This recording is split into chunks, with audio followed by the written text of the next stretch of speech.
एक अनहोनी की चैनल पर आपका स्वागत है। आज की कहानी में देखिए कैसे एक भूखे जिन्न ने एक बच्चे की ज़िंदगी नर्क बना दी, दोज़ख बना दी। रफ़ीक की उम्र उस समय करीबन 8 साल की रही होगी। एक छोटा मासूम सा बच्चा जिसे हर छोटे बच्चों की तरह हंसना, खेलना और खाना पसंद था। एक दिन रफ़ीक के घर पर एक दावत का न्योता आया था जिसमें छोटे बच्चों को खाना खिलाने का न्योता दिया गया था। रफ़ीक की मनपसंद सेवइयाँ भी बनने वाली थी उसमें। वो बड़ा खुश था। न्योते के दिन रफ़ीक ठीक समय पर पहुंच गया। काफ़ी भीड़ भाड़ थी खाने की दावत की जगह पर। अपना मनपसंद खाना खाकर वो बहुत खुश था। उसने कुछ खाना अपनी माँ के लिए टिफ़िन में भरवा लिया था। रफ़ीक हर छोटे बच्चों की तरह ही अपनी माँ से काफ़ी जुड़ा हुआ था। खाना खाकर वो अपने घर वापस लौट रहा था। रास्ते में उसे टॉयलेट लगी तो उसने अपनी टिफ़िन पेड़ की एक जगह पर रख दी और टॉयलेट करके वापस टिफ़िन उठाकर घर लौट आया।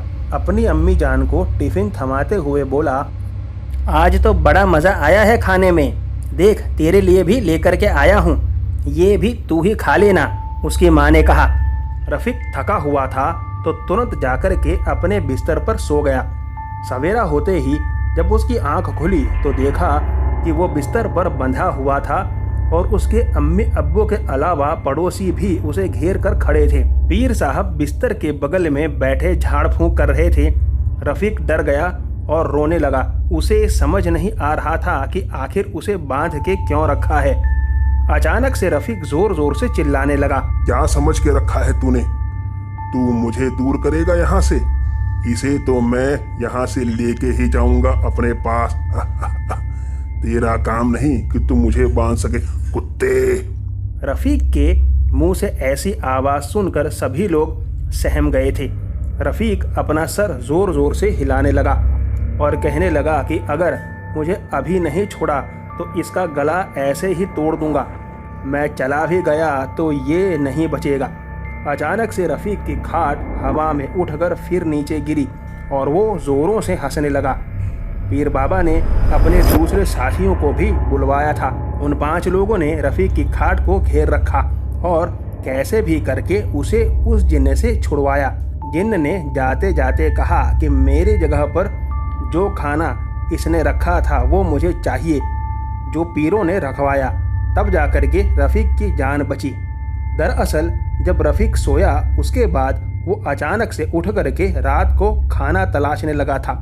वो खाना जो वो टिफ़िन में लेकर के आया था, वो टिफ़िन उसके अब्बू ने खाली की थी। ये जानने के बाद रफ़ीक ने पूरे घर में उधम मचा दिया था। वो दीवारों पर उल्टा चलने लगा था, कभी गायब हो जाता, कभी अपने अब्बू को पकड़कर उनकी बेतहाशा पिटाई करने लगता। घर में शोरगुल सुनकर आस पड़ोस के लोग इकट्ठा हो गए थे जिन्होंने मिलकर उसे काबू करके खाट से बांध दिया था।